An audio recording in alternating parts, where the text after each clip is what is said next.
વચનામૃત ગઢડા મધ્યનું 45મું 51 ભૂતનું ટોળું કાઢવાનું. તારીખ 17/1/1824 શનિવાર. સંક્ષિપ્ત સાર. પહેલો, મહારાજ કહે છે કે તમે જે મારા છો તેમાં મારે તલ માત્ર કસર રહેવા દેવી નથી. માટે સાવધાન રહેજો, કેમ જે તમારામાં રહેલા માયાના 51 તત્વોમાંથી એકેયનો સંગ મારે રહેવા દેવો નથી અને શુદ્ધ આત્મારૂપે થઈ ભક્તિ કરો એવા કરવા છે. સાર બીજો, ભગવાન અને સંત રાજી થાય તો નરકમાં જવું પડે એવું પ્રારબ્ધ હોય તે પણ નાશ પામી જાય ને આ દેહે જ પરમપદને પામે છે, અને કુરાજી કરે તો આનાથી વિપરીત ફળ પામે છે. સાર ત્રીજો, ભગવાન તથા સંત જે પ્રકારે આપણી ઉપર રાજી થાય તેમ જ આપણે વર્તવું છે, એમ પોતાના સંબંધીને ઉપદેશ કરવો એવી મહારાજે આજ્ઞા કરી છે. સ્વામિનારાયણ હરે, સ્વામિનારાયણ હરે. સંવત 1880ના પોષ વદી પડવાને દિવસ સ્વામી શ્રી સહજાનંદજી મહારાજ શ્રી ગઢડા મધ્ય દાદા ખાચરના દરબારમાં ઉગમણે દ્વાર ઓરડાની ઓસરીએ વિરાજમાન હતા અને સર્વ શ્વેત વસ્ત્ર ધારણ કર્યા હતા ને પોતાના મુખારવિંદની આગળ મુનિ તથા દેશ દેશના હરિભક્તની સભા ભરાઈને બેઠી હતી. પછી શ્રીજી મહારાજ બોલ્યા, જે તમે સર્વે મુનિમંડળ તથા બ્રહ્મચારી તથા ગ્રસ્ત સત્સંગી તથા પાળા તથા અયોધ્યાવાસી એ તમે સર્વે મારા કહેવાઓ છો, તે જો હું ખટકો રાખીને તમને વર્તાવું નહીં અને તમે કાંઈ ગાફલપણે વર્તો તે અમારા થકી દેખાય નહીં.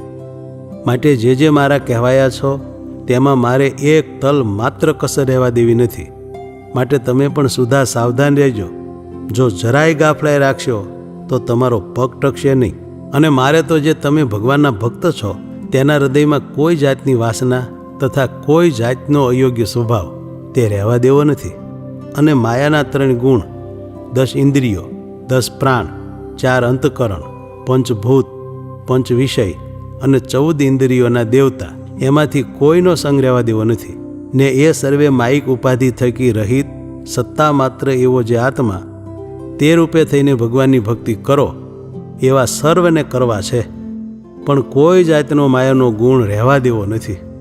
અને આ જન્મમાં સર્વ કસર ન ટળી તો બદ્રિકા આશ્રમમાં જઈને તપ કરીને સમગ્ર વાસના બાળીને ભસ્મ કરવી છે, તથા શ્વેતદીપમાં જઈને નિરન્ન મુક્ત ભેળા તપ કરીને સમગ્ર વાસના બાળીને ભસ્મ કરી નાખવી છે. પણ ભગવાન વિના બીજા કોઈ પદાર્થમાં પ્રીતિ રહે એવું રહેવા દેવું નથી. માટે સર્વે હરિભક્ત તથા સર્વે મુનિમંડળ સાવધાન રહેજો. એટલી વાર્તા કરીને શ્રીજી મહારાજ પોતાના ઉતારામાં પધાર્યા. પછી તે જ દિવસ સાયંકાળે વળી સભા કરીને વિરાજમાન થયા.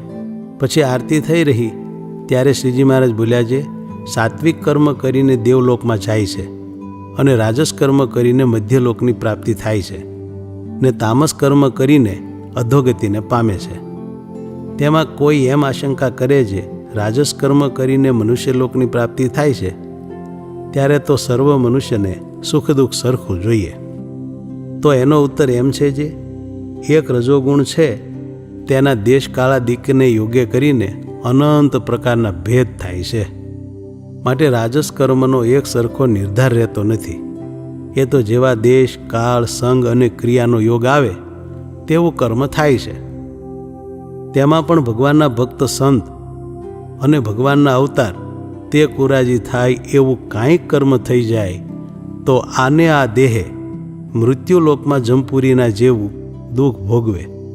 અને ભગવાનના ભક્ત રાજી થાય એવું કર્મ કરે તો આને આ દેહે પરમપદ પાયમાં જેવું સુખ ભોગવે. અને ભગવાનના સંતને કુરાજી કરે ને તેણે જો સ્વર્ગમાં ગયા જેવું કર્મ કર્યું હોય તો પણ તેનો નાશ થઈ જાય ને નરકમાં પડવું પડે. અને ભગવાનના સંત રાજી થાય એવું કર્મ કર્યું હોય ને તેને જો નરકમાં જવાનું પ્રારબ્ધ હોય તો પણ તે ભૂંડા કર્મનો નાશ થઈ જાય ને પરમપદને પામે.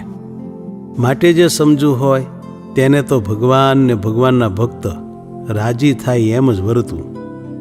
અને પોતાના સંબંધી જે માણસ હોય તેને પણ એમ ઉપદેશ કરવો જે ભગવાનના સંત જે પ્રકારે આપણી ઉપર રાજી થાય ને કૃપા કરે તેમ જ આપણે વર્તવું. અને ભગવાનને ભગવાનના સંતને અગ્નિએ જ્યારે રાજી કર્યા હશે ત્યારે અગ્નિને એવો પ્રકાશ પ્રાપ્ત થયો છે. અને સૂર્યચંદ્રાદિક જે પ્રકાશમાન છે તેણે પણ ભગવાનને ભગવાનના સંતને શુભ કર્મે કરીને રાજી કર્યા હશે ત્યારે એવા પ્રકાશને પામ્યા છે. અને દેવલોક મૃત્યુલોકને વિશે જે સુખ્યા છે તે સર્વે ભગવાનને ભગવાનના સંતને રાજી કર્યા હશે તે પ્રતાપે કરીને સુખિયા છે.